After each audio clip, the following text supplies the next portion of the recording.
നമസ്കാരം, ചായക്കൂട്ടിലേക്ക് സ്വാഗതം. ഇന്ത്യൻ പ്രണയസങ്കല്പത്തെ തൊട്ടുണർത്തിയ ഹംസ ദമയന്തി ചിത്രം പിന്നെ പലപ്പോഴും ഫോട്ടോഗ്രാഫിലും സിനിമയിലുമൊക്കെ സജീവമായപ്പോൾ അത് പലപ്പോഴും കഥകളിയിലൂടെയായിരുന്നു. ഒരു സുഗന്ധ സാന്നിധ്യമായ ദമയന്തി സ്ത്രീവേഷം അത് കഥകളിയുടെ അന്തസ്സ് തന്നെ വർദ്ധിപ്പിക്കുകയുണ്ടായി. ഇന്ന് ലോകത്തെ ദൃശ്യവേദിക്ക് തന്നെ ഒരു വലിയ സംഭാവന നൽകിയിട്ടുള്ള കേരളത്തിൻ്റെ സംഭാവനയായ കഥകളിയിൽ സ്ത്രീവേഷത്തിന് ഒരു മുഖ്യമായ സ്ഥാനമുണ്ട്. ഈ സ്ത്രീവേഷത്തിൽ ഇന്നത്തെ അമരക്കാരിൽ ഒരാളായ ശ്രീ കലാമണ്ഡലം രാജശേഖരനാണ് നമ്മുടെ അതിഥി. തെക്കൻ ചിട്ടയുടെ പ്രയോക്താവായ ശ്രീ രാജശേഖരനെ നമുക്ക് സ്വാഗതം ചെയ്യാം. സ്വാഗതം. നമസ്കാരം. സ്ത്രീവേഷത്തെ കുറിച്ച് തന്നെ പറഞ്ഞു തുടങ്ങാം നമുക്ക്. സ്ത്രീ പലപ്പോഴും കഥകളിയിലെ കഥാപാത്ര ചിത്രീകരണം വളരെ സങ്കീർണമായ ഒരു ചിത്രീകരണമാണ്. അപ്പോൾ പലപ്പോഴും കഥാപാത്രത്തിൻ്റെ വളരെ മാനസിക വ്യാപാരങ്ങളിലും അതേപോലെ സ്ത്രീവേഷത്തിൻ്റെ തന്നെ വളരെ സൂക്ഷ്മമായ ഭാവങ്ങളിലേക്കും അവരുടെ ജീവിത യാഥാർത്ഥ്യങ്ങളിലേക്കൊക്കെ ഉറ്റുനോക്കുന്ന ഒരു സമ്പ്രദായമാണ്. അപ്പോൾ എങ്ങനെയാണ് ഈ സ്ത്രീ കഥാപാത്രങ്ങളെ ഒരു പുരുഷൻ്റെ ലോകത്തിൽ നിന്ന് താങ്കൾ എങ്ങനെയാണ് ഉൾക്കൊള്ളുന്നത്? എന്തെന്നാൽ പുരുഷൻ്റെ ലോകം സ്ത്രീയുടെ ലോകത്തിൽ നിന്ന് വളരെ വ്യത്യസ്തമാണ്. പലപ്പോഴും നമ്മൾ കാണുന്നത് കഥകളിയിലെ സ്ത്രീകൾ, അപ്പോൾ ദമയന്തിയിലായാലും ഒരുപാട് പരിവർത്തനങ്ങൾ കാണുന്നുണ്ട്. ആദ്യത്തെ ദിവസത്തെ വളരെ വളരെ പ്രൗഢയായ രാജ്ഞി രണ്ടാമത്തെ ദിവസത്തെ പിന്നെ വിരഹാർത്ഥയായ ഒരു നായികയിലേക്ക് ഒരു പരിണാമം പ്രാപിക്കുന്നുണ്ട്. അപ്പോൾ ഈ പരിണാമം താങ്കൾ എങ്ങനെയാണ് ഉൾക്കൊള്ളുന്നത് ഒരു പുരുഷന്റെ ലോകത്ത് നിന്ന് സ്ത്രീയുടെ വികാരങ്ങളും? കഥകളി തികച്ചും ഒരു ശാസ്ത്രീയ ദൃശ്യകലയാണ്. പുരാണ ഇതിഹാസങ്ങളിലെ നായികമാരെയാണ് കഥകളിയിലൂടെ നാം അവതരിപ്പിക്കുന്നത്. പുരുഷന്മാരാണ് കഥകളിയിലെ സ്ത്രീ കഥാപാത്രങ്ങളെ കൈകാര്യം ചെയ്യും. അതുകൊണ്ട് ആ ഒരു ബോധം എപ്പോഴും ഈ നടനുണ്ടായിരിക്കണം. സാങ്കേതിക ബദ്ധതകൾ നിറഞ്ഞതാണ് കഥകളിയിലെ കഥാപാത്രങ്ങൾ അല്ലെങ്കിൽ അഭിനയ സമ്പ്രദായം. അതിൽ നിന്നും നമ്മുടെ ശരീരഭാഷയ്ക്ക് ഇണങ്ങുന്ന തരത്തിൽ ഈ കഥാപാത്രങ്ങളെ വായിച്ചറിഞ്ഞ് നമ്മളെ കളരിയിലെ അഭ്യാസം കൂടി ചിട്ടപ്പെടുത്തി അതിനെ രൂപപ്പെടുത്തിക്കൊണ്ട് വേണം ഈ കഥാപാത്രങ്ങളെ അവതരിപ്പിക്കാൻ. അത് നമ്മളെ ശരീരഭാഷയ്ക്കനുസരിച്ച് നമ്മളെ അറിവും നമ്മളെ അതിൻ്റെ പശ്ചാത്തലവും അഭ്യാസ പാഠവും അഭിനയശേഷിയും എല്ലാം ഉൾക്കൊണ്ടാണ് ഈ കഥാപാത്രങ്ങളെ നമ്മൾ അവതരിപ്പിക്കുന്നത്. അപ്പോൾ നമ്മളിലേക്ക് അത് സ്വായത്തമായി വരും. കാലക്രമേണ അഭിനയ പാരമ്പര്യം കൊണ്ട് അല്ലെങ്കിൽ അതിൻ്റെ ശേഷി കൊണ്ട് അഭ്യാസബലം കൊണ്ടൊക്കെ നമ്മളിലേക്ക് അത് സ്വാധീനമായി കാലക്രമേണ വന്നുകൊണ്ടിരിക്കും. അപ്പോൾ പലപ്പോഴും ഈ വളരെ കുലീനത്വമുള്ള കഥാപാത്രങ്ങൾ, കുന്തി അല്ലെങ്കിൽ ദമയന്തി തുടങ്ങിയ കുലീനത്വമുള്ള കഥാപാത്രങ്ങൾ, അതിൻ്റെ മറുവശത്ത് കാട്ടാള സ്ത്രീ. അപ്പോൾ ഈ തരത്തിലുള്ള എന്ത് തരം പഠനമാണ് ഇതിന് വേണ്ടി താങ്കൾ നടത്തുന്നത്? ഗവേഷണമുണ്ടോ, വായനയുണ്ടോ ഈ കഥാപാത്രങ്ങളെ ഉൾക്കൊള്ളാൻ? കഥകളി പഠിക്കുമ്പോൾ നമ്മൾ സ്ത്രീവേഷമൊന്നോ പുരുഷവേഷമൊന്നോ ഇല്ല. ആദ്യകാലങ്ങളിൽ ഇതിൻ്റെ ബേസിക്കായിട്ട് നാം എല്ലാം പഠിക്കണം, ചിട്ടയായി അഭ്യസിക്കണം. അതിനുശേഷം ഒരു 3-4 വർഷം കഴിഞ്ഞ് നമ്മുടെ അരങ്ങേറ്റം കഴിഞ്ഞ ശേഷമാണ് ഗുരുക്കന്മാർ നമ്മളെ സ്ത്രീവേഷത്തിനാണോ പുരുഷവേഷത്തിനാണോ താടിവേഷത്തിനാണോ എന്ന് നിശ്ചയിക്കുന്നത്. സ്ത്രീവേഷത്തിനും ഇതര വേഷങ്ങളെ അപേക്ഷിച്ച് വേഷത്തിൻ്റെ സൗന്ദര്യം പ്രഥമദൃഷ്ടിയ പ്രേക്ഷകന് ഒരു സ്ത്രീയായി ഉൾക്കൊള്ളാൻ കഴിയണം ഈ സ്ത്രീവേഷം കിട്ടുന്ന നടനെ. അപ്പോൾ അതിന് ഒരു ആകാര്യ സൗന്ദര്യം, ഒരു ലാസ്യം, അംഗചലനങ്ങളുടെ സൗന്ദര്യം, ഇതെല്ലാം ഒത്തിണങ്ങിയ അഭിനയശേഷിയുമുള്ള ഒരാളിന് മാത്രമേ സ്ത്രീ കഥാപാത്രങ്ങളെ വിജയിപ്പിക്കാൻ കഴിയും. അപ്പോൾ അങ്ങനെയുള്ള ഒരാളിന് മാത്രമേ ഇത് എടുക്കാൻ കഴിയൂ. അപ്പോൾ അത് അങ്ങനെ വന്നതിന് ശേഷം നമുക്കിത് പിന്നെ സ്വാധീനമായി വരും. ഞാനും ഇങ്ങനെ അരങ്ങേറ്റത്തിന് തന്നെ സ്ത്രീവേഷമായിരുന്നു. 1967 ഞാൻ അരങ്ങേറ്റം കഴിഞ്ഞ ആളാണ്. അപ്പോൾ അതിനുശേഷം എനിക്ക് ഈ കഥാപാത്രങ്ങൾ എൻ്റെ മനസ്സിലേക്ക് വരികയും എനിക്കത് സ്വാധീനമായി തോന്നി. പ്രേക്ഷകൻ എന്നിൽ അത് കൂടുതൽ ആഗ്രഹിച്ചു, കാണാൻ ആഗ്രഹിച്ചു. മറ്റ് ഇതര വേഷങ്ങൾ ഞാൻ കെട്ടാറുണ്ടെങ്കിൽ പോലും എൻ്റെ സ്ത്രീ കഥാപാത്രങ്ങളെ പ്രേക്ഷകൻ കൂടുതൽ ഉൾക്കൊണ്ടു, ഇഷ്ടപ്പെട്ടു. എനിക്കും അത് കാലക്രമേണ ഇഷ്ടമായി വന്നു. അങ്ങനെ ഞാൻ അതിൽ തന്നെ പിടിച്ചു നിന്നു. ഇന്നും ആ വേഷത്തിന് കോട്ടം തട്ടുന്നില്ല എന്ന് എൻ്റെ പ്രേക്ഷകർ പറയുന്നു, ആസ്വാദകർ പറയുന്നു. അതുകൊണ്ട് ഞാൻ അതിൽ തന്നെ നിൽക്കും. തീർച്ചയായും. ആശാൻ ഒന്ന് ചോദിക്കട്ടെ, കഥകളിയിൽ സ്ത്രീ കഥാപാത്രങ്ങൾക്ക് പണ്ട് കാലത്ത് വളരെ കുറച്ച് പ്രാധാന്യമേ കൊടുത്തിരുന്നുള്ളൂ. അപ്പോൾ ഇതിൻ്റെ സാധ്യതകൾ തിരിച്ചറിഞ്ഞ് ഇതിന് തനിമയോടെ ഈ സ്ത്രീ കഥാപാത്രങ്ങളെ പുറത്തു കൊണ്ടുവരാനും അവയെ അവതരിപ്പിക്കാനുമുള്ള ശ്രമങ്ങൾ നടത്തിയ മഹാരഥന്മാരെ ഒന്ന് ഓർക്കാമോ? പണ്ട് കാലത്ത് കലാമണ്ഡലം കൃഷ്ണനാരാശാൻ സ്ത്രീവേഷമായിരുന്നു. കൃഷ്ണനാരാശാൻ്റെ പൂതനയൊക്കെ പ്രസിദ്ധമായിരുന്നു. കൃഷ്ണനാരാശാൻ ധാരാളം സ്ത്രീവേഷം കിട്ടി. കുടമാളൂർ കരുണാകരൻ നായർ, ചിറക്കര മാധവൻകുട്ടി, പിന്നെ ആറന്മുള ഗോപി ഉണ്ടായിരുന്നു, കോട്ടയ്ക്കൽ ശിവരാമൻ, മത്തൂർ ഗോവിന്ദൻകുട്ടി, ചവറപ്പാറക്കുട്ടി തുടങ്ങിയ എൻ്റെ മുൻഗാമികളൊക്കെ ഉണ്ട്. പക്ഷേ ആ ഒരു കാലഘട്ടത്തെ അപേക്ഷിച്ച് എനിക്കിപ്പോൾ പറയാനുള്ളത് ഈ സ്ഥാപനവൽക്കരണവും കലാമണ്ഡലം പോലുള്ള സ്ഥാപനങ്ങളൊക്കെ വന്നതിന് ശേഷം ചിട്ടയായി അഭ്യസിച്ചിട്ടുള്ള കലാകാരൻ കൃഷ്ണനാരാശൻ എന്നല്ല ഞാൻ പറയുന്നത്, അത് കൂടുതൽ ഇപ്പോൾ വന്നിട്ടുണ്ട്. അപ്പോൾ ഞാനോ അല്ലെങ്കിൽ എന്നെ പോലുള്ള മറ്റു നടന്മാരും ഒക്കെ ഒരുപാട് വന്നിട്ടുണ്ട്. എങ്കിലും ഈ മഹാരാജമായുള്ള ഈ കോട്ടയ്ക്കൽ ശിവരാമനും ഒക്കെയായുള്ള ഈ ഒരു സംസർഗവും അവരുടെ സ്വാധീനവും അതിനെക്കുറിച്ചൊന്ന് പറയാം.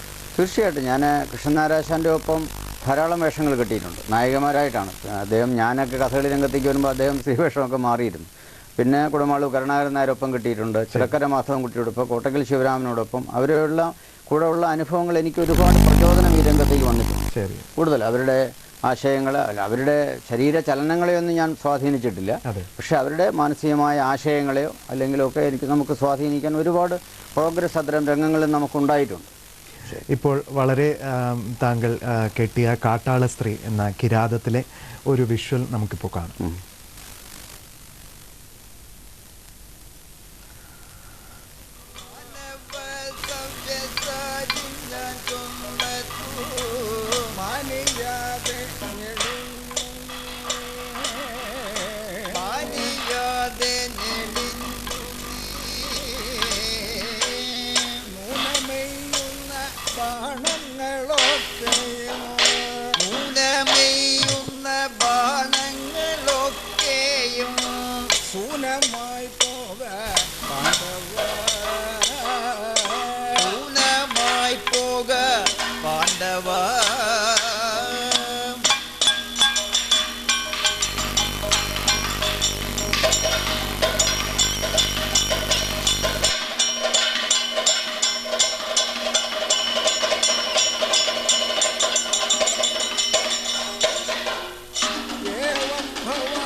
കൊണ്ടൂരവൈരിയെ മൂടി പാർത്തൻ അവൽ ഗിരീന്ദ്രതനയ ശബരാം ഗനാസ്മാപം കരോതി സുരനാഥ തനൂജമേവം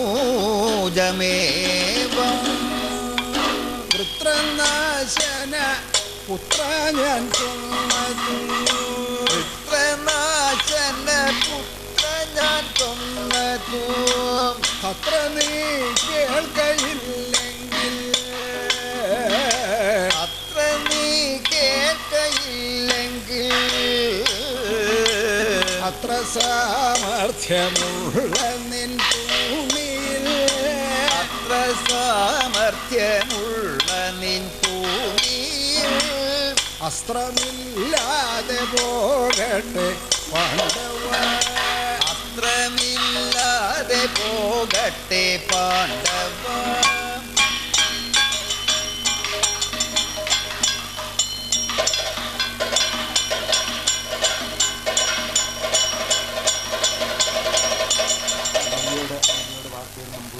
അതെ കോട്ടയ്ക്കൽ ചന്ദ്രശേഖരനുമാണ് പ്രധാനപ്പെട്ട രണ്ട് അർജുനനും കാട്ടാളനുമായി. സ്ത്രീവേഷത്തിന്റെ അഭിനയത്തെക്കുറിച്ച് പറയുമ്പോൾ വളരെ അഭിനയ സാധ്യതയുള്ള കുന്തി, അതുപോലെ കജദേവയാനിയിലെ ദേവയാനി, കീചകവധത്തിലെ സൈരന്ധ്രി, അത് ഒരു വശത്ത്. മറുവശത്ത് ചിട്ടപ്രധാനമായ കീർമീരവധത്തിലെ ലളിത തുടങ്ങിയ വേഷങ്ങൾ. അപ്പോൾ ഈ വളരെ ചിട്ടപ്രധാനമായ വേഷങ്ങളാണോ അല്ലെങ്കിൽ അഭിനയപ്രധാനമായ മനോധർമ്മത്തിന് സാധ്യതയുള്ള വേഷങ്ങളാണോ കൂടുതൽ താങ്കൾക്ക് ചെയ്യാൻ താല്പര്യം?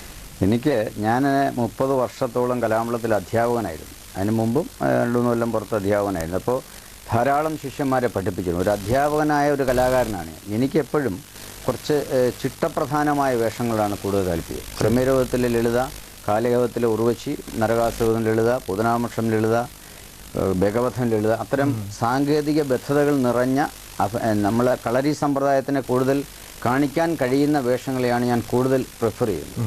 ഒപ്പം ഇതിലെല്ലാം അഭിനയ സാധ്യതകളുണ്ട്.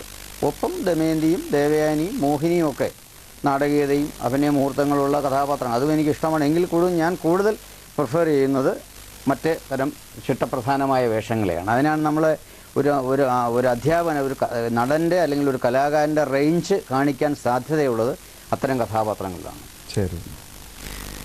അപ്പോൾ പലപ്പോഴും ഈ താങ്കളുടെ ഗുരുക്കളെ കുറിച്ച് പറയുകയാണെങ്കിൽ മടവൂർ വാസുദേവൻ നായരാണ്. അപ്പോൾ ഈ അപ്പോഴുള്ള ഗുരുക്കളും താങ്കളെ വളരെ സ്വാധീനിച്ചതും ഗുണകാംക്ഷികളുമായ വ്യക്തികളെ ഒന്ന് ഓർക്കാം. തീർച്ചയായും. ഞാൻ എൻ്റെ 12ാം വയസ്സിലാണ് കഥകളി പഠിക്കാൻ തുടങ്ങിയത്. എൻ്റെ സ്വന്തം സ്ഥലം തെടയങ്ങം വില്ലേജിൽ പോരയിടത്താണ്. അതിന് സമീപമുള്ള അർക്കന്നൂർ മഠത്തിൽ എൻ്റെ ബന്ധുഗ്രഹത്തിൽ വെച്ചാണ് കഥകളി. എൻ്റെ പ്രഥമ ഗുരു കാർത്തികപ്പള്ളി കുട്ടപ്പനയ്ക്കരാശാൻ. രണ്ടാമത്തെ വർഷം അന്ന് അരങ്ങേറ്റം കഴിഞ്ഞു. ഗുരു ചെങ്ങന്നൂർ രാമപിള്ളി ആശാനാണ് എൻ്റെ മുഖത്ത് മനേവല തൊട്ടത്. കപ്പിളിങ്ങാടൻ ജയിലിൽ ചിട്ടയുടെ കഥ ആചാര്യൻ, സൃഷ്ടികർത്താവ് എന്നൊക്കെ വിശേഷിപ്പിക്കാം. അരങ്ങേറ്റം കഴിഞ്ഞ് രണ്ടാമത്തെ വർഷം കഥകളിയിലെ കളഹംസമായിരുന്ന ഒയൂർ കൊച്ചുവന്നപ്പിള്ള കുറച്ചുകാലം 4 മാസം പഠിച്ചു. ഞാൻ 69-ലാണ് കേരള കലാമണ്ഡലത്തിൽ, അന്ന് MKK നായർ സാറ് കലാമണ്ഡലത്തിൻ്റെ ചെയർമാനായി ഇരിക്കുന്ന കാലത്താണ് കലാമണ്ഡലത്തിൽ തെക്കൻ കളരി അവിടെ തുടങ്ങുന്നത്. അന്ന് മടവൂരാശാനെ അവിടെ അധ്യാപകനായിട്ട് വയ്ക്കുകയും അതിനു മുമ്പ് തന്നെ മടവൂരാശാൻ്റെ അടുത്ത് പഠിക്കണമെന്ന ആഗ്രഹം നമുക്കുണ്ടായിരുന്നു. അങ്ങനെ ആശാൻ്റെ നിർദ്ദേശപ്രകാരം ആശാനും അച്ഛനുമായിട്ടുള്ള സൗഹൃദം മൂലം കലാമണ്ഡലത്തിലേക്ക് പോവുകയും കലാമണ്ഡലത്തിൽ വിദ്യാർത്ഥിയായി ആശാൻ്റെ കീഴിൽ ചേർന്നു. അവിടെ തന്നെ പഠിച്ചു, കോഴ്സ് പൂർത്തിയാക്കി, ഫസ്റ്റ് റാങ്കിൽ പാസ്സായി. 69-ൽ ഇവരുടെയൊക്കെ ആരുടെങ്കിലും ഒരു നായികയായോ അന്നത്തെ സീനിയർ? തീർച്ചയായിട്ടും നായികയായിട്ട് ചെങ്ങന്നൂരാശാൻ്റെ കൂടെ ചെറിയ വേഷങ്ങൾ, പാഴയങ്കട കുഞ്ഞുനാരാശാൻ്റെ കൂടെ ചെറിയ വേഷങ്ങൾ. നായികയായിട്ട് ഞാൻ തുടങ്ങിയത് കൃഷ്ണനാരാശാൻ മുതലേ. ശരി. കൃഷ്ണനാരാശാൻ, മാങ്കുളം വിഷ്ണു നമ്പൂതിരി. അപ്പോൾ നിങ്ങളുടെ ഒരു കെമിസ്ട്രി എങ്ങനെയായിരുന്നു കൃഷ്ണനായർ ആശാൻ്റെ കൂടെ? നമ്മൾ ആദ്യമൊക്കെ വളരെ സങ്കോചത്തോടു കൂടിയാണ് അദ്ദേഹം വളരെ പ്രഗത്ഭനായ ഒരു കഥകളിയിലെ ഒരു വിസ്മയം ആയിരുന്നു കലാമണ്ഡലം കൃഷ്ണനായർ. അദ്ദേഹം നമ്മൾ വളരെ അങ്ങനെ ഹരിചന്ദ്രത്തിലെ രതിവിരുതിയോളം അങ്ങനെ ചെറിയ ചെറിയ വേഷങ്ങളായിരുന്നു. പിന്നീടാണ് അദ്ദേഹത്തിൻ്റെ ഒപ്പം ദേവയാനിയും മോഹിനിയും ദമയന്തിയൊക്കെ ധാരാളം കിട്ടി. ഞാൻ 78-ൽ 5 മാസം വിദേശയാത്ര നടത്തി. അന്ന് FSCT MKK നായർ സാറിൻ്റെ നേതൃത്വത്തിൽ ട്രൂപ്പിൻ്റെ ആയിരുന്നു. അതിൽ ആ 5 മാസവും അദ്ദേഹത്തിൻ്റെ ഒപ്പം ധാരാളം വേഷങ്ങൾ കിട്ടാനുള്ള അവസരം. വളരെ സ്വാധീനമായിട്ട് ആ പഴയ ഭയത്തിൽ നിന്നോ സങ്കോചത്തിൽ നിന്നോ മാറി വളരെ സൗഹൃദമായിട്ട് അദ്ദേഹമായിട്ട് ധാരാളം വേഷങ്ങൾ, അത് ഞാൻ വളരെ നന്ദിപൂർവ്വം സ്മരിക്കുന്നു. ചായക്കൂട്ടിൽ ഇപ്പോൾ ഒരു ഇടവേളയ്ക്കുള്ള സമയമാണ്. അതിനുശേഷം നമുക്ക് വീണ്ടും കാണാം.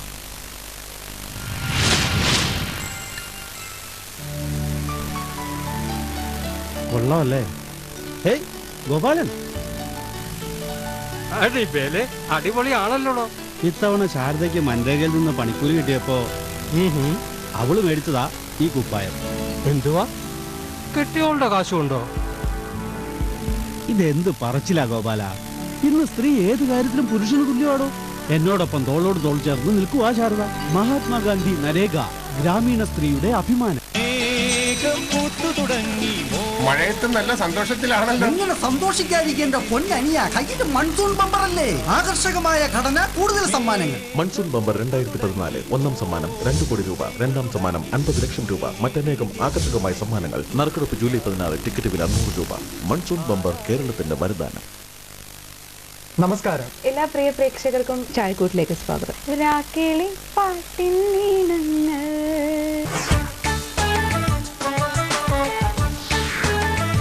ഈ മൺചരാത് ആഴം കൂട്ടുന്നത് എൻ്റെ സഞ്ചാരം തന്നെയാണ്.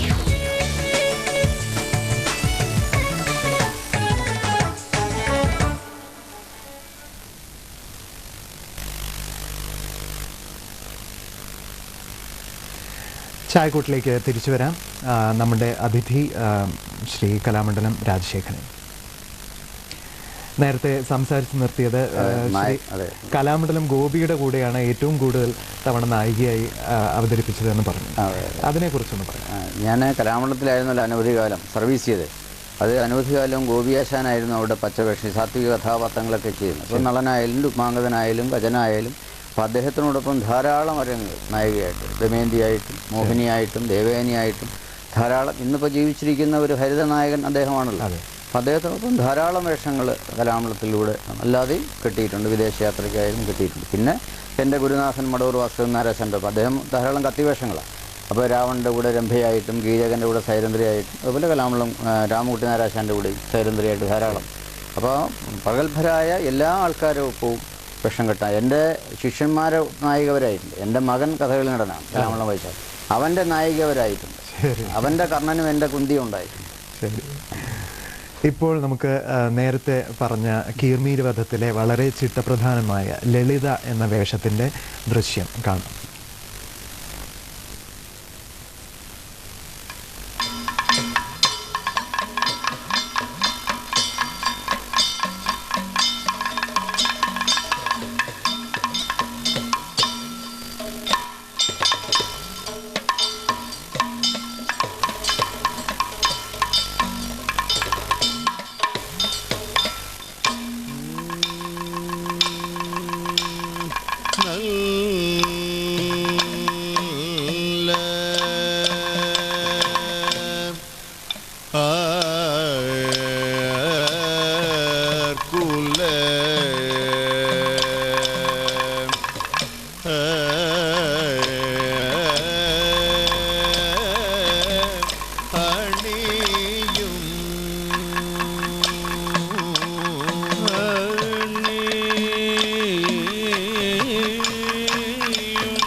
ചായക്കൂട്ടിലേക്ക് സ്വാഗതം.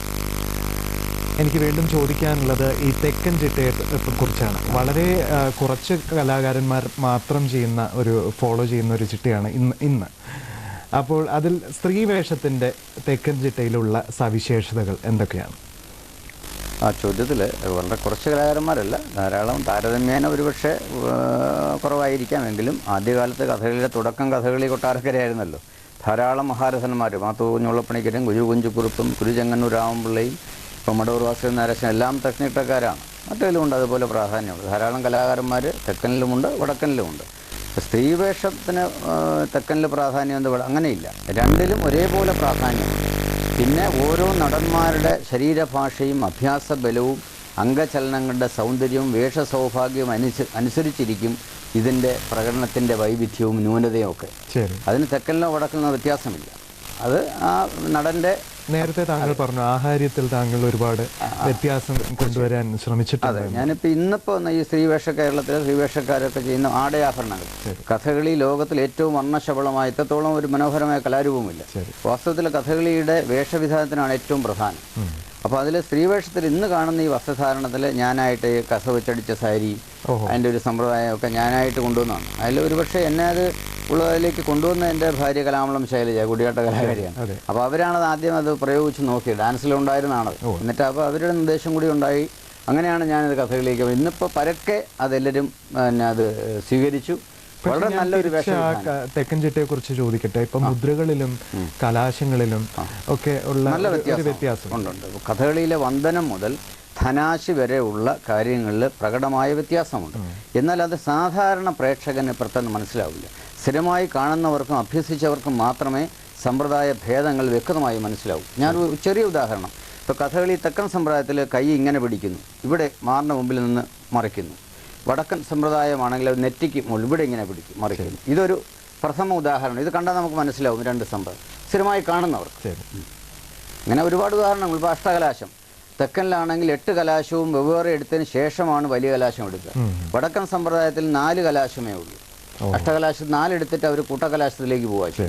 ഇങ്ങനെ കേകിയായാലും പടപ്പുറപ്പാടായാലും എല്ലാം കലാശങ്ങളായാലും ഇരട്ടിയായാലും തോടയമായാലും പുറപ്പാടായാലും അഭിനയ സമ്പ്രദായങ്ങളായാലും എല്ലാം പ്രകടമായ വ്യത്യാസങ്ങളുണ്ട്. അത് വ്യക്തമായി പഠിച്ചവർക്കും സ്ഥിരമായി കാണുന്നവർക്കും മാത്രമേ മനസ്സിലാവൂ. സാധാരണ പ്രേക്ഷകന് ഒന്നായിട്ടേ തോന്നുകയുള്ളൂ.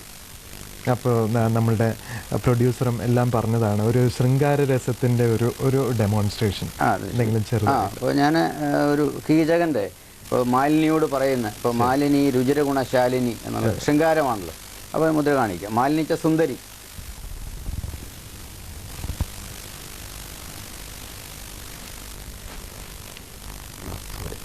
തെറ്റി ചെയ്യാൻ പറ്റുന്നു.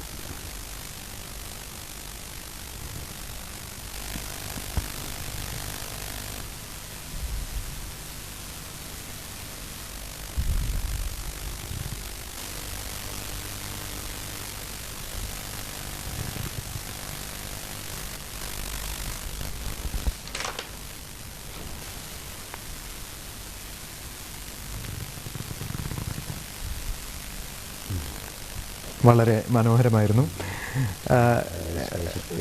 ഇനി ചോദിക്കാനുള്ളത്, പലപ്പോഴും ഈ സ്ത്രീവേഷം സ്ഥിരമായി ചെയ്യുന്ന കലാകാരന്മാർ ഒരു പ്രായം കഴിഞ്ഞാൽ പുരുഷവേഷങ്ങളിലേക്ക് ഒരു ചുവടുമാറ്റം നടത്താറുണ്ട്. പക്ഷെ താങ്കൾ ഇതിൽ തന്നെ ഉറച്ചു നിൽക്കുന്നു. അപ്പോൾ എന്തുകൊണ്ടാണ് ഇവർ ഇങ്ങനെ ഒരു ചുവടുമാറ്റം നടത്തുന്നത്? ഈ സ്ത്രീവേഷം കിട്ടുന്ന കലാകാരന്മാർക്ക് വേഷസൗന്ദര്യം പ്രധാനമാണ്. അപ്പോൾ അതിനെന്തെങ്കിലും കോട്ടം തട്ടെന്ന് സ്വയം തോന്നിയാൽ അതിൽ നിന്ന് മാറി പുരുഷവേഷത്തിലേക്ക് സ്വാഭാവികമായിട്ട് മാറും. അത് മാറാത്ത പ്രേക്ഷകൻ നമ്മളെ എത്രത്തോളം കർണാടക അവസാന കാലം വരെ സ്ത്രീവേഷത്തിൽ തന്നെ നിന്നു. അവരെ വേഷത്തിന് കോട്ടം തട്ടിയില്ല, അതുകൊണ്ടായിരിക്കും. അല്ലെങ്കിൽ പ്രേക്ഷകൻ അവരെ ഉൾക്കൊണ്ടുകൊണ്ടായിരിക്കുമല്ലോ. അപ്പോൾ അതുകൊണ്ടാണ് അതങ്ങനെ നിന്നത്. അപ്പോൾ ഞാനും ഇപ്പോഴും പ്രേക്ഷകനെ ഉൾക്കൊള്ളുന്നു. അതുകൊണ്ട് ഞാനിതിൽ പിടിച്ചു നിൽക്കുന്നു. പുരുഷ കലാകാരന്മാർ ഒരു 70-75 വയസ്സോളം അല്ലേ അതിൽ തന്നെ. മടവൂരാശാൻ 85 വയസ്സായി. ഇപ്പോഴും അദ്ദേഹം സജീവമായിട്ട് രംഗത്ത് രാവണനും കീചകനും ജരാസന്ധനും ബാണനും ഒക്കെ അഭിനയിക്കുന്നു. ഒരു വലിയ ഭാഗ്യമാണ്. അത് ഒരുപക്ഷെ കഥകളിക്കാർക്ക് മാത്രം സാധിക്കുന്ന കാര്യമായി. ആരെങ്കിലും മറക്കാനാവാത്ത അനുഭവങ്ങൾ പലതുണ്ടാവും. അപ്പം എന്തെങ്കിലും ഒരു രസകരമായിട്ടുള്ള അനുഭവങ്ങൾ? ഞാൻ 32 പ്രാവശ്യം വിദേശയാത്ര നടത്തി. അതിലൊരിക്കൽ കലാമണ്ഡലത്തിൽ ഒരു 10 വർഷം മുമ്പായിരിക്കും ഇറാനിൽ ഞങ്ങൾ പോയിരുന്നു. ഒരു ഫെസ്റ്റിവൽ നടന്നു. നമ്മൾ ടെഹ്റാനിൽ വെച്ച് വലിയൊരു തിയേറ്ററിലായിരുന്നു പ്രോഗ്രാം. അന്ന് മഹാഭാരതം ദുര്യോധനവധ കളിക്കുന്നു. അപ്പോൾ എൻ്റെ പാഞ്ചാലിയായിരുന്നു. പാഞ്ചാലിയുടെ വസ്ത്രാക്ഷേപം വിശ്വാസം നടത്തി. അപ്പോൾ ഇറാനിലൊക്കെ ഈ മുസ്ലിം രാഷ്ട്രമാണ്, അവർ മതപരമായി വലിയ ഇതുള്ള സ്ഥലമാണ്. അതെ, ഒരുപാട് പ്രാധാന്യം നൽകുന്നത്. അപ്പോൾ സ്ത്രീകളെ വേദിയിൽ വെച്ചൊക്കെ അവമാനിക്കുക എന്ന് പറയുന്നത് അവർക്ക് ഉൾക്കൊള്ളാൻ കഴിയില്ല. അവർ വലിയ പ്രശ്നമാക്കി അതിൻ്റെ സംഘാടകരൊക്കെ ഒന്ന് എന്താ നിങ്ങളിങ്ങനെ കാണിക്കുന്നത്. അപ്പോൾ അന്ന് മാനേജറായിട്ട് വന്ന രാധാകൃഷ്ണൻ നായർ പറഞ്ഞത് സ്ത്രീയല്ല പുരുഷനാണ്. അങ്ങനെ ഇൻ്റർവ്യൂ സമയത്ത് അവർ വന്ന് കണ്ട് ബോധ്യപ്പെട്ടതിന് ശേഷമാണ് അവർക്കത് ഉൾക്കൊള്ളാനായത്. അപ്പോൾ തീർച്ചയായിട്ടും അവർ നമ്മളെ ആ ഒരു സ്ത്രീയായി ഉൾക്കൊണ്ടു എന്നുള്ളത് നമുക്കൊരു വലിയൊരു കാര്യമാണ് തീർച്ചയായിട്ടും. പിന്നെ 73-ലാണ് ആദ്യത്തെ വിദേശയാത്ര. ദമയന്തി അരങ്ങേറ്റം അമേരിക്കയിൽ വെച്ചാണ്, കാലിഫോർണിയയിൽ. ആദ്യമായി ഞാൻ ദമയന്തി കിട്ടുന്നു. അന്ന് വാഷിങ്ടണിൽ ഒരു പ്രോഗ്രാം കഴിഞ്ഞിട്ടാണ്, ഒരു സീതയായിരുന്നു തോന്നുന്നു. കഴിഞ്ഞിട്ട് അവർ അന്നും ഇന്ത്യയുടെ മാനേജരായിരുന്നു. വന്നിട്ട് ഒരു സ്ത്രീയാണെന്ന് പറഞ്ഞ് അവർ ബോധ്യം വരാഞ്ഞ് അണിയറയിൽ വന്ന് തലയിലേതൊക്കെ കഴിച്ചതിന് ശേഷമാണ് കണ്ട് ബോധ്യപ്പെട്ട് അവർ അന്ന് പാർക്കർ പേനയൊക്കെ സംഭാവനയൊക്കെ തന്ന് അങ്ങനെ വളരെ രസകരമായ അനുഭവങ്ങൾ വിദേശയാത്രയിൽ ഉണ്ടായിരുന്നു. ചായക്കൂട്ടിൽ വീണ്ടും ഒരു ഇടവേളയ്ക്കുള്ള സമയമാണ്. അതിനുശേഷം നമുക്ക് വീണ്ടും കാണാം.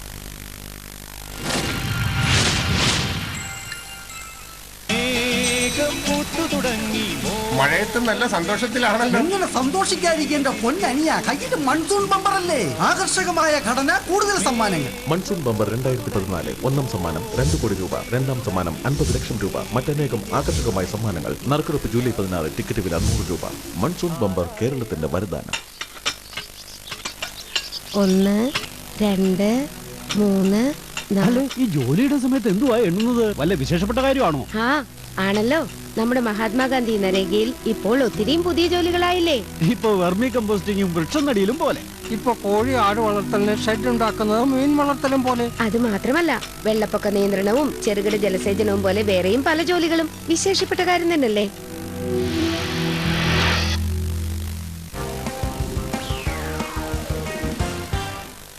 നമസ്കാരം. ഇഡീസ് ഹെഡ്സ് പതേർ പാഞ്ചാലി എന്ന പുസ്തകം എഴുതിയതാണ്. Option A Sachin Tendulkar. At the end of 10 questions, അടുപ്പിച്ച 2 ചോദ്യങ്ങൾ പാസ് ചെയ്യാനുള്ള ഒരു ഓപ്ഷൻ ഇവിടെ ഇല്ല. Option C Kathmandu. 6 runs. ഇല്ല, അറിയില്ല. രാജവെമ്പാലയുടെ ലാറ്റിൻ നാമം. ഓപ്ഷൻ ബി റഷ്യക്കാരൻ. രണ്ടാമതും ചക്ക വീണു. രണ്ടാമതും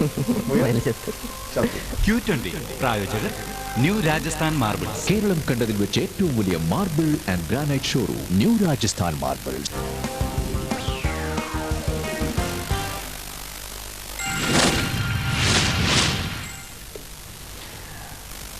ചായക്കൂട്ടിലേക്ക് വീണ്ടും സ്വാഗതം. എനിക്ക് അടുത്തത് ചോദിക്കാനുള്ളത്, ഒരുപാട് ഇതര കലാരൂപങ്ങളിൽ ഉദാഹരണത്തിന് വളരെ സാമ്യതയുള്ള ഒരു കലാരൂപമാണ് കൂടിയാട്ടം. അതിലൊക്കെ ഒരുപാട് പരീക്ഷണങ്ങൾ നടക്കുന്നു. ഒരുപാട് സ്ത്രീ കഥാപാത്രങ്ങളെ പുനരുജ്ജീവിപ്പിച്ച് കൊണ്ടുവന്ന് അവരുടെ മാനസിക വ്യാപാരങ്ങളും എല്ലാം വളരെ കൃത്യമായി എക്സ്പ്ലോർ ചെയ്യുന്നു. അപ്പോൾ വളരെയധികം അഭിനയ സാധ്യതയുള്ള കഥകളിയിൽ ഇങ്ങനെ ഒരു സമഗ്രമായ ഒരു കഥാപാത്രത്തിൻ്റെ വികാസം അത് സാധ്യമാണ്. പലപ്പോഴും എനിക്ക് തോന്നിയിട്ടുണ്ട്, ഇപ്പോൾ നളചരിതം അതൊരു നളൻ്റെ കഥയാണ്, നളൻ്റെ പോയിന്റ് ഓഫ് വ്യൂവിൽ വരുന്ന ഒരു കഥയാണ്. അപ്പോൾ സ്ത്രീപക്ഷത്തിൽ നിന്നുകൊണ്ട് ദമയന്തിയുടെ പക്ഷത്ത് നിന്ന് ഒരു കഥ പറച്ചിൽ അല്ലേ, അതിനുള്ള സാധ്യതകളുണ്ട്. കഥകളി എന്ന് പറയുന്നത് ഇതൊരു നാടക സമ്പ്രദായമാണ്. കഥാപാത്രങ്ങൾ തങ്ങളുടെ സംഭാഷണമാണല്ലോ. നമ്മൾ കൈമന്തുകളിലും ഭാവവും ചേർത്ത് ആശയവിനിമയം നടത്തുന്നത്. അപ്പോൾ ഒരു കഥാപാത്രം മാത്രം ചെയ്യുമ്പോൾ എത്രത്തോളം വിജയിക്കുമെന്ന് എനിക്ക് പറയാൻ കഴിയില്ല.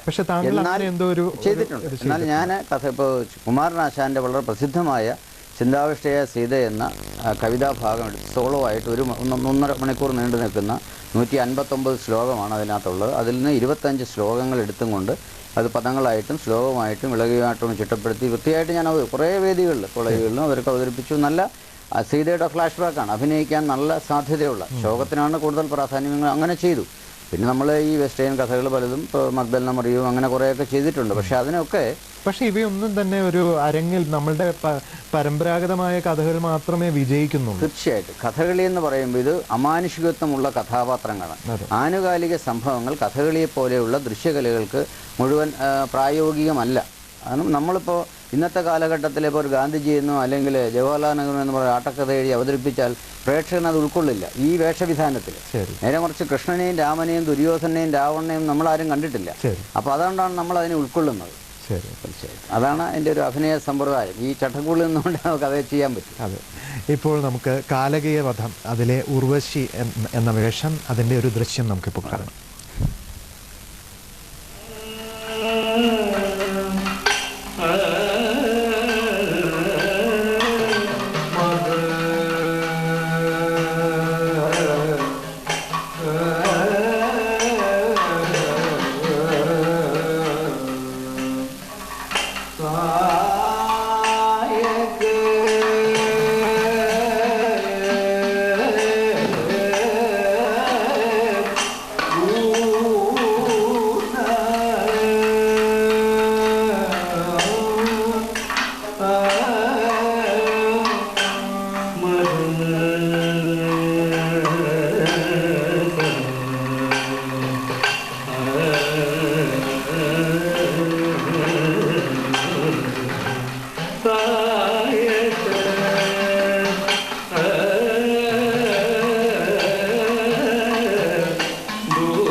ചായക്കൂട്ടിലേക്ക് വീണ്ടും തിരിച്ചു വരാം. നമ്മൾ പറഞ്ഞു നിർത്തിയത് പുതിയ സംരംഭങ്ങളെക്കുറിച്ചാണ്, നവീനമായ ആശയങ്ങളെക്കുറിച്ചാണ്. പക്ഷേ ഞാൻ തൃപ്പൂണിത്തുറയിൽ ഈയിടെ കാണുകയുണ്ടായി സാത്വികം എന്ന പച്ചവേഷങ്ങൾ മാത്രം കോർത്തിണക്കി, അതുപോലെ രാജസം കത്തിവേഷങ്ങൾ മാത്രം കോർത്തിണക്കി. അപ്പോൾ അതുപോലെ സ്ത്രൈണഭാവങ്ങൾ എല്ലാം ചേർത്തുകൊണ്ട് അങ്ങനെ ഒരു പ്രൊഡക്ഷൻ്റെ സാധ്യത ഉണ്ടോ? ചെയ്യാവുന്നതാണ്. നമുക്ക് സ്ത്രീ കഥാപാത്രങ്ങളെ കുറേ കൊടുത്തിന്. പക്ഷേ അതിനൊന്നൊരു ശാശ്വതമായ നിലനിൽപ്പ് ഉണ്ട് എന്ന അഭിപ്രായം എനിക്കില്ല. കഥകളി ഞാൻ ആദ്യം പറഞ്ഞല്ലോ ഒരു നാടകമാണ്. അപ്പോൾ അതിന് പല കഥാപാത്രങ്ങൾ വരണം.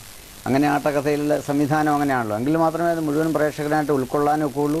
അത് മാത്രമേ നിലനിൽക്കുള്ളൂ. മറ്റേ ഈ പുതിയ സംരംഭങ്ങളൊക്കെ ആദ്യം 1-2 പ്രാവശ്യമൊക്കെ പ്രേക്ഷകൻ ഉൾക്കൊള്ളും.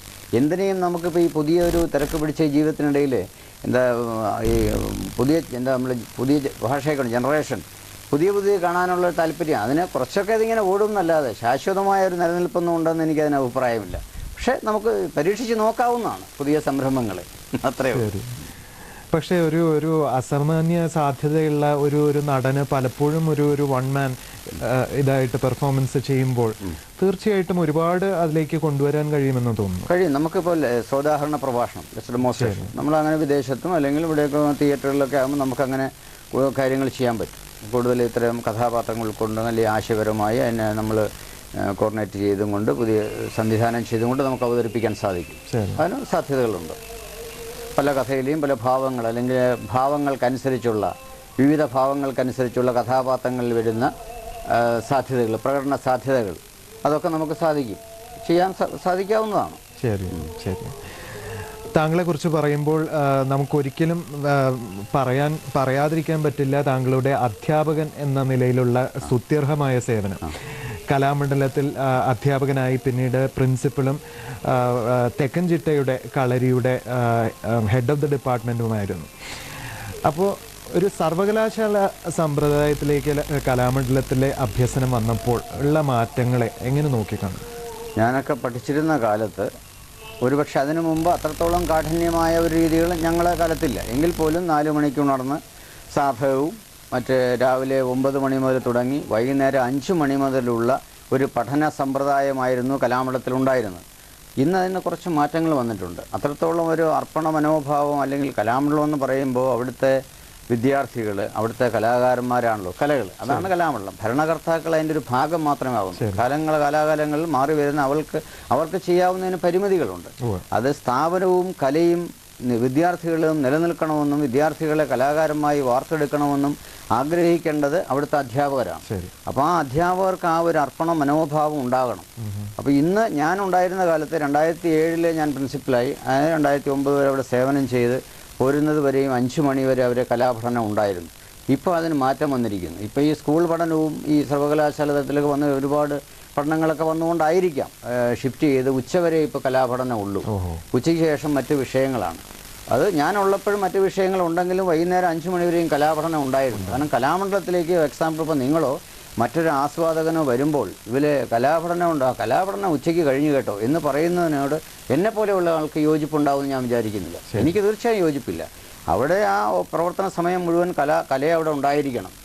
അതിൻ്റെ ഇടയിൽ നിന്നുകൊണ്ട് അതിന് ആ ബന്ധപ്പെട്ട ആളുകൾ സമയം ക്രമീകരിച്ച് അതിന് സിലബസ് ടൈം ടേബിൾ ഉണ്ടാക്കി സിലബസൊക്കെ ഉണ്ടാക്കിക്കൊണ്ട് മറ്റ് പഠനങ്ങളെ ക്രമീകരിക്കണം. കലാമണ്ഡലത്തെ കുറിച്ച് നമ്മൾ കേൾക്കുമ്പോൾ വളരെ പണ്ട് മുതൽ അവിടുത്തെ വളരെ കർക്കശമായ അഭ്യസന രീതിയും സാധകക്രമവും അതിനെക്കുറിച്ചെല്ലാം കേട്ടിട്ടുണ്ട്. ഇപ്പോഴും അത് തുടർന്നുണ്ട്, അതേപോലെ തന്നെ തുടരുന്നുണ്ട്. ഒരു പരിധി വരെ ഒരു ഗുരുകുല സമ്പ്രദായം നമ്മൾ പൂർണ്ണമായി പറയാൻ കഴിയില്ലെങ്കിൽ ഇപ്പോൾ ഗുരുക്കന്മാർ പലരും കലാമണ്ഡലത്തിൻ്റെ ഉള്ളിലല്ല താമസം, ഉള്ളിൽ താമസിക്കുന്നവരുമുണ്ട്, പുറമേയുണ്ട്. എങ്കിലും ഈ പുലർച്ചെയുള്ള ചവിട്ടി വീഴ്ചയിലടക്കമുള്ള അഭ്യാസ രീതികൾ കലാമണ്ഡലത്തിൽ ഇന്ന് നടക്കുന്നുണ്ട്. അതിനൊന്നും വലിയ കോട്ടമൊന്നും വന്നിട്ടില്ല. എങ്കിലും ഈ സമയത്തിലൊക്കെ കുറേ മാറ്റങ്ങൾ വന്നിട്ടുണ്ട്. കാലാനുസൃതമായ മാറ്റങ്ങൾ എന്തിലും എവിടെയും ഉണ്ട്, അത് നമുക്ക് അംഗീകരിക്കാം. പക്ഷേ എങ്കിലും ഇത്തരം സംഭവങ്ങൾ, ഇത്തരം ക്ലാസിക്കൽ കലാരൂപങ്ങൾ അല്ലെങ്കിൽ കലാമണ്ഡലം പോലെയുള്ള ഒരു സാംസ്കാരിക സ്ഥാപനത്തിൽ അവിടുത്തെ രീതികൾക്കൊക്കെ അതിൻ്റെ ഒരു അന്തസത്ത നമ്മൾ സംരക്ഷിക്കാൻ അവിടെയുള്ള ഓരോരുത്തരും, പ്രധാനമായും അധ്യാപകർ, കലാകാരന്മാർ ബാധ്യസ്ഥരാണ്. ആ ഉദ്ദേശലക്ഷ്യം മഹാകവി വള്ളത്തോൾ എന്തിനു വേണ്ടി ഇത് തുടങ്ങി, അല്ലെങ്കിൽ MK നായർ സാറിനെ പോലെയുള്ള മഹാരഥന്മാരുടെ കഷ്ടപ്പാടും പ്രയത്നവുമാണ് ഈ സ്ഥാപനത്തിൻ്റെ ഉയർച്ച. അപ്പോൾ ആ ഉദ്ദേശശുദ്ധിയോടുകൂടി അവിടെയുള്ള ആളുകൾ പ്രവർത്തിക്കാൻ തയ്യാറാവണം. അതാണ് എൻ്റെ ഒരു വിനീതമായ അഭിപ്രായം. വീണ്ടും നമുക്ക് ഒരു ദൃശ്യം കണ്ടതിന് ശേഷം തിരിച്ചു വരാം.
ചായക്കൂട്ടിലേക്ക് തിരിച്ചു വരാം. കലാമണ്ഡലം രാജശേഖരനാണ് നമ്മുടെ അതിഥി.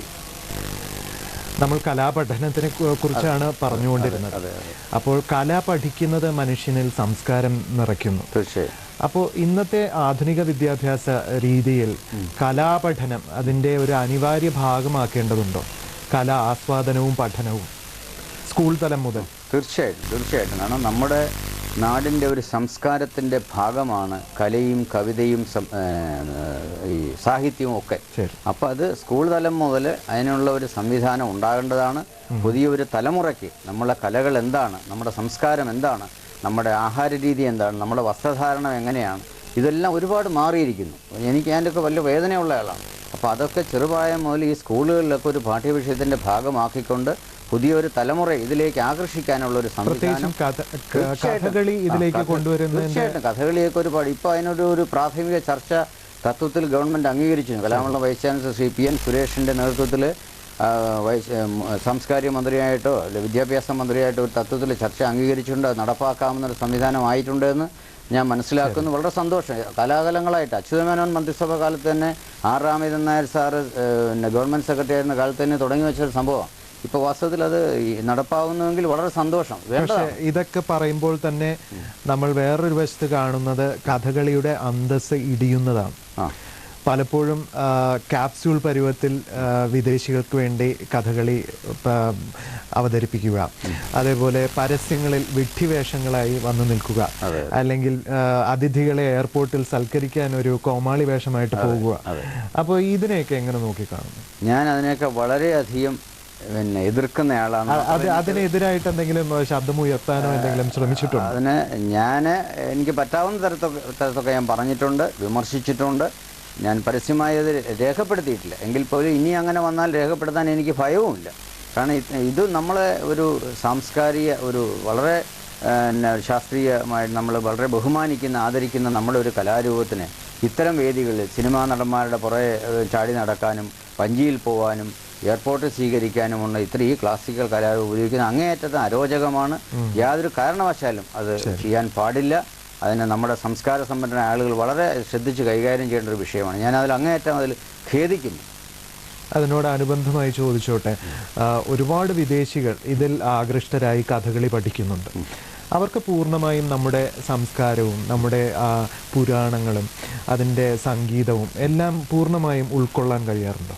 അവർ പൂർണ്ണമായും ഇത് ഉൾക്കൊണ്ടുകൊണ്ടാണ് പഠിക്കുന്നതെന്ന് ഞാൻ മനസ്സിലാക്കുന്നില്ല. പക്ഷേ വിദേശികർക്ക് വിദേശ രാജ്യങ്ങളിൽ എന്തും അറിയാനുള്ള അല്ലെങ്കിൽ അതിന് പ്രയത്നിക്കാനുള്ള താല്പര്യം അവർക്കുണ്ട്, ജിജ്ഞാസയുണ്ട്. അതുകൊണ്ട് അവർ വരുന്നു, പഠിക്കുന്നു. നല്ല കാര്യം. ഇപ്പോൾ യൂത്ത് ഫെസ്റ്റിവൽ കുട്ടികൾ 10-15 മിനിറ്റ് പഠിക്കുന്ന പോലെ അവരിവിടെ വന്ന് 3 മാസമോ 6 മാസമോ ഒക്കെ പഠിച്ചു പോകുന്നു.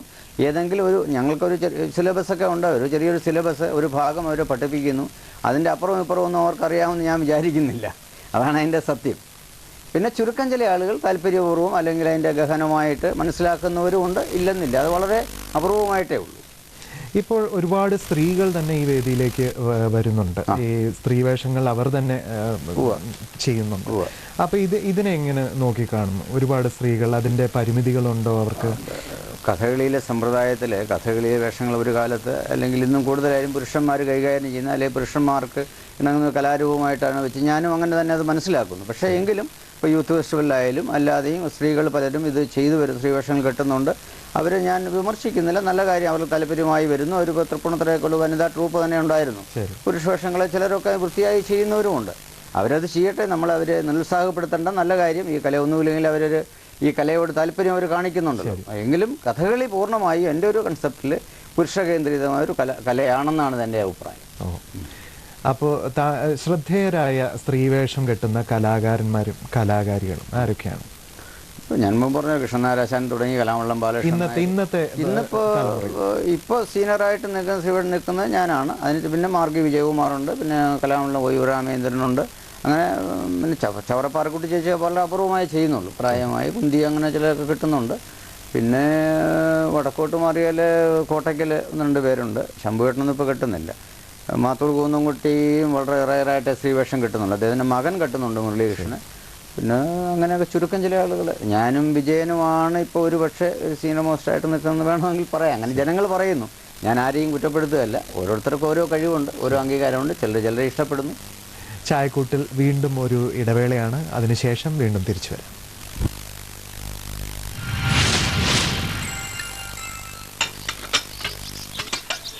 ഒന്ന്, 2, 3, 4. ഈ ജോലിയുടെ സമയത്ത് എന്തുവാ എണ്ണുന്നത്? വല്ല വിശേഷപ്പെട്ട കാര്യമാണോ? ആണല്ലോ. നമ്മുടെ മഹാത്മാഗാന്ധി നരേഗയിൽ ഇപ്പോൾ ഒത്തിരിയും പുതിയ ജോലികളായില്ലേ. ഇപ്പൊ വെർമി കമ്പോസ്റ്റിങ്ങും വൃക്ഷം നടിയിലും പോലെ. ഇപ്പൊ കോഴി ആട് വളർത്തലിന് ഷെഡ് ഉണ്ടാക്കുന്നതും മീൻ വളർത്തലും പോലെ. അത് മാത്രമല്ല, വെള്ളപ്പൊക്ക നിയന്ത്രണവും ചെറുകിട ജലസേചനവും പോലെ വേറെയും പല ജോലികളും വിശേഷപ്പെട്ട കാര്യം തന്നെയല്ലേ. മൺസൂൺ ബമ്പർ 2014 ഒന്നാം സമ്മാനം 2 കോടി രൂപ, രണ്ടാം സമ്മാനം 50 ലക്ഷം രൂപ, മറ്റനേകം ആകർഷകമായ സമ്മാനങ്ങൾ. നറുക്കെടുപ്പ് ജൂലൈ 16, ടിക്കറ്റ് വില 100 രൂപ. മൺസൂൺ ബമ്പർ കേരളത്തിന്റെ വരദാനം. ചായക്കൂട്ടിലേക്ക് തിരിച്ചു വരാം. നമുക്ക് ചോദിക്കാതിരിക്കാൻ പറ്റില്ല. കുടുംബത്തെക്കുറിച്ചാണ്. എല്ലാവരും കലാകാരന്മാരാണ്. വളരെ പ്രമുഖയായ കൂടിയാട്ടം നങ്ങ്യാർകൂത്ത് കലാകാരിയായ കലാമണ്ഡലം ശൈലജയാണ് താങ്കളുടെ ഭാര്യ. വൈശാഖ് വളരെ പ്രമുഖനായ ഒരു നടനാണ്, കഥകളി നടനാണ്. അപ്പോൾ എനിക്ക് ചോദിക്കാനുള്ളത്, ഈ എത്രത്തോളം നിങ്ങൾ തമ്മിൽ കലയുമായി ഒരു കൊടുക്കൽ വാങ്ങൽ നടക്കുന്നുണ്ട്? തീർച്ചയായിട്ടും. കൂടിയാട്ടത്തിലെ നല്ല വശങ്ങൾ താങ്കൾ അറിയാൻ ശ്രമിക്കാറുണ്ടോ? തീർച്ചയായിട്ടും. ഞങ്ങൾ ഒരു കലാകാരനും കലാകാരിയും ഒന്നിച്ചൊരു ജീവിതം വന്നപ്പോൾ തന്നെ ഞങ്ങളെ പരസ്പരമുള്ള കലാജീവിതത്തിന് അത് കൂടുതൽ പ്രചോദനമായി. കൂടുതൽ ആശയവിനിമയം നടത്തുന്ന കഥാപാത്രങ്ങളെക്കുറിച്ച് അറിയാനും, എൻ്റെ കാര്യങ്ങൾ അവൾ ശ്രദ്ധിക്കാനും, അല്ലെങ്കിൽ അവളുടെ നടനങ്ങൾ എനിക്ക് കാണാനും കൂടുതൽ അത് വളരെ പ്രചോദനമായി. പിന്നെ എല്ലാ കാര്യങ്ങളും ആശയവിനിമയം നടത്താൻ എൻ്റെ കലാജീവിതത്തിന് വളരെയധികം ഒരു പ്രോഗ്രസ് ഉണ്ടായിട്ടുണ്ട് ശൈലജയുമായിട്ടുള്ള ഒരു കുടുംബജീവിതത്തിൽ. അതുപോലെ തന്നെ അവൾക്കും ഞാൻ ഭർത്താവായി ലഭിച്ചുകൊണ്ട് ശൈലജയുടെ കലാജീവിതത്തിനും അത് കൂടുതൽ പ്രചോദനമായിട്ട്. പിന്നെ മകൻ, ഞങ്ങൾ പലപ്പോഴും ഈ കഥകളി നടന്മാരുടെ മക്കൾ ആരും തന്നെ ഈ ഫീൽഡിലേക്ക് വന്നിട്ടില്ല. പക്ഷെ താങ്കളുടെ മകൻ വളരെ സജീവമായി ഈ ഫീൽഡിലുണ്ട്. തീർച്ചയായിട്ടും. അത് പ്രധാനം അവനെ തന്നെയാണ് അതിന് പറയേണ്ടത്. അവൻ്റെ താല്പര്യം. ഞാൻ 2 മക്കളെയും പഠിപ്പിക്കാൻ തുടങ്ങി. മൂത്തയാൾ കുറച്ച് കഴിഞ്ഞപ്പോൾ അയാളിൽ നിന്ന് പിന്മാറി. പക്ഷേ വൈശാഖൻ പറഞ്ഞു വളരെ താല്പര്യവും എനിക്ക് പഠിക്കണം, കലാമണ്ഡലത്തിൽ ചേർന്ന് പഠിക്കണം. അവന് ഞങ്ങൾ അതിൻ്റെ ബന്ധപ്പാടൊക്കെ പറഞ്ഞു വളരെ താല്പര്യവും വന്ന് ഇന്നും അവനൊരു ഭക്തിയായിട്ട് തന്നെ ആ കല കൊണ്ടു നടക്കുന്നു. സജീവമായിട്ട് ഒരു ഈശ്വരാധീനം എന്ന് പറയട്ടെ, അല്ലെങ്കിൽ ഞങ്ങളുടെ ഒരു ഭാഗ്യമെന്ന് പറയട്ടെ, ഇന്ന് അവന് എല്ലാവരും ഇഷ്ടപ്പെടുന്ന ഒരു യുവ കലാകാരനായിട്ട് വളരാൻ അവന് സാധിക്കുന്നു. ആദ്യസ്ഥാന വേഷങ്ങൾ വരെ അവൻ കൈകാര്യം ചെയ്യുന്നു. അതൊരു വലിയ നല്ല കാര്യം. ഭാവിയിൽ വൈശാഖൻ്റെ മാതാപിതാക്കളിൽ നിന്ന് കലാമണ്ഡലം രാജശേഖരനെയും ശൈലജയും അറിയുകയാണെങ്കിൽ അതിൽ കൂടുതൽ ഞങ്ങൾക്ക് എന്ത് വേണം? അങ്ങനെ നടക്കട്ടെ എന്ന് നമുക്ക് പ്രാർത്ഥിക്കാം. ഇപ്പോൾ വീണ്ടും ഒരു ദൃശ്യം, കാട്ടാളത്തി, അതിൻ്റെ ദൃശ്യം നമുക്ക് കാണാം.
ചായക്കൂട്ടിലേക്ക് തിരിച്ചു വരാം.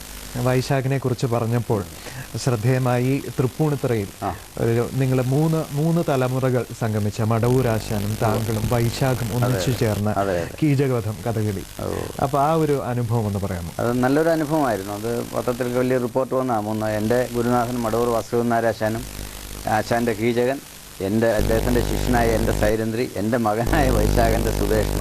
അങ്ങനെ ഒരു നല്ലൊരു പ്രോഗ്രാമായിരുന്നു തൃപ്പൂണിത്തുറ കഥകളി കേന്ദ്രത്തിൽ. മടവൂരാശാനെ ഒന്ന് ഓർക്കാമോ? മടവൂരാശാനോടുള്ള പക്ഷേ എന്നെ മടവൂരാശാൻ്റെ ശിഷ്യൻ എന്നാണല്ലോ അറിയപ്പെടുന്നത്. വാസ്തവത്തിൽ അദ്ദേഹത്തിൻ്റെ ഒരു ശിഷ്യനാവാൻ കഴിഞ്ഞൊക്കെ ഞാൻ വലിയ ഭാഗ്യമായി കരുതുന്നു. കഥകളിയിലെ തെക്കൻ സമ്പ്രദായത്തിൻ്റെ ആധികാരികമായി ഇന്നത് പ്രയോഗിക്കുന്ന ഒരു നടനും ആചാര്യനുമാണ് അദ്ദേഹം. വളരെ ഒരു പ്രേക്ഷകൻ്റെ പ്രലോഭനങ്ങൾക്കൊന്നും വഴങ്ങാതെ വളരെ നിഷ്ഠയോടുകൂടി അർപ്പണബോധത്തോടുകൂടി കഥാപാത്രങ്ങളെ കൈകാര്യം ചെയ്യുന്ന ഈ കലയെ സ്നേഹിക്കുന്ന ഈ 85-ാം വയസ്സിലും വൃത്തിയായി ഇത് അവതരിപ്പിക്കുന്ന ഒരു വലിയ കലാകാരനാണ്, ഒരു നടനും ആചാര്യനുമാണ്. അദ്ദേഹത്തിനോടുള്ള ഒപ്പമുള്ള എൻ്റെ ആ ഒരു ശിഷ്യത്വവും പഠനവുമൊക്കെ വളരെ നന്ദിപൂർവ്വം ഞാൻ സ്നേഹപൂർവ്വം സ്മരിക്കുന്നു. അദ്ദേഹം ഇനിയും ദീർഘായുസ്സായി അനവധികാലം ഇരിക്കട്ടെ എന്ന് ഞാൻ പ്രാർത്ഥിക്കുന്നു.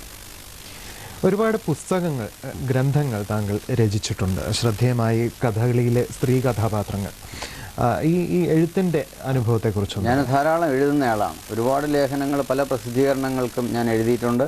പിന്നെ കഥകളിലെ സ്ത്രീ കഥാപാത്രങ്ങളാണല്ലോ ഞാൻ ചെയ്യുന്നത്. അതുകൊണ്ട് സ്ത്രീ കഥാപാത്രങ്ങൾ തന്നെ ഒരു പുസ്തകം ഞാൻ ഇറക്കി. അത് 2008 കലാമളം തന്നെ പ്രസിദ്ധീകരിച്ചു. പിന്നെ ഇപ്പോൾ ഞാൻ എൻ്റെ ഒരു വലിയ ജീവിതാഭിലാഷം കഥകളിയിലെ തെക്കൻ സമ്പ്രദായത്തിൻ്റെ ഒരു പാഠപുസ്തകം, തെക്കൻ ചിട്ട ആട്ടപ്രകാരം എന്നുള്ള ഏതാണ്ട് ഒരു 2 വോളിയം 1500 പേജോളമുള്ള 2 വോളിയമായിട്ടുള്ള പുസ്തകം അതിപ്പോൾ പ്രിൻറ്റിങ് ആയിട്ട് തയ്യാറായിക്കൊണ്ട് കലാമളം തന്നെ ചെയ്യാൻ പോകുന്നു. അതൊരു വലിയ ഒരു അസറ്റായിരിക്കും ഈ സമ്പ്രദായത്തിന്. പഠിക്കുന്ന കുട്ടികൾക്ക് വേണ്ടിയിട്ടും ആസ്വാദകർക്കും നല്ല പ്രയോജനമായിരിക്കും ആ പുസ്തകം ഇറങ്ങിക്കഴിഞ്ഞാൽ. അതൊരു എൻ്റെ ഒരു ജീവിതത്തിലെ ഒരു വലിയൊരു ആഗ്രഹമായിരുന്നു അതിറക്കണമെന്ന്. ശരി.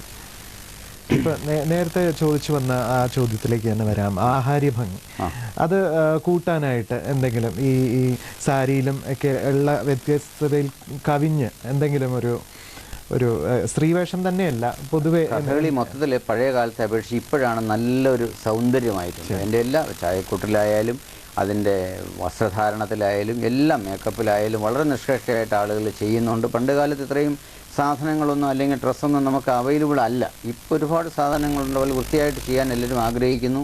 എല്ലാം നല്ല വസ്ത്രയാഭരണം. കഥകളി എന്ന് പറയുമ്പോൾ എനിക്ക് തോന്നുന്നൊരു 75% ഇതിൻ്റെ വേഷവിധാനമാണ്. നമ്മൾ ആദ്യം കാണുന്നത് ഇതാണല്ലോ. അപ്പോൾ അത് വളരെ വൃത്തിയായിരിക്കണം. പിന്നെ അത് നിഷ്കർഷിച്ച് ചെയ്യുന്നവരും ഭംഗിയായി അത് ഒരുങ്ങാൻ കഴിയുന്നവരും ആവുമ്പോഴാണത് പ്രേക്ഷകന് സന്തോഷപൂർവ്വം ഉൾക്കൊള്ളാൻ കഴിയുക. നടനം പ്രാവം പ്രകടിപ്പിക്കുമ്പോൾ അത് രസിക്കുന്നത് ആസ്വാദകനാണ്, രസമുണ്ടാകുന്ന ആസ്വാദകനാണ്. തീർച്ചയായും. അപ്പം നമ്മൾ വളരെ വൃത്തിയായി ഇത് ചെയ്യുമ്പോൾ മാത്രമേ പ്രേക്ഷകന് സന്തോഷപൂർവ്വം ആസ്വദിക്കാൻ കഴിയൂ. അപ്പോൾ അതിൻ്റെ വേഷവിധാനങ്ങൾ നമ്മൾ വളരെ വൃത്തിയായിട്ട് ഒരുങ്ങണം, നിഷ്കർഷിച്ച് ചെയ്യണം. അലക്ഷ്യമായിട്ട് ഒരു കാര്യങ്ങളും ചെയ്യാൻ പാടില്ല ജീവിതത്തിൽ, അത് കലകൾ പ്രത്യേകിച്ചും. അപ്പോൾ അങ്ങനെ ഒരു വൃത്തിയായി ഇതിൻ്റെ ആടയാഭരണങ്ങളൊക്കെ ഞാൻ സ്ത്രീവേഷം ഒരുങ്ങുന്നതിന് എനിക്ക് പ്രത്യേകിച്ച് അതിൻ്റെ ഡ്രസ്സുണ്ട്.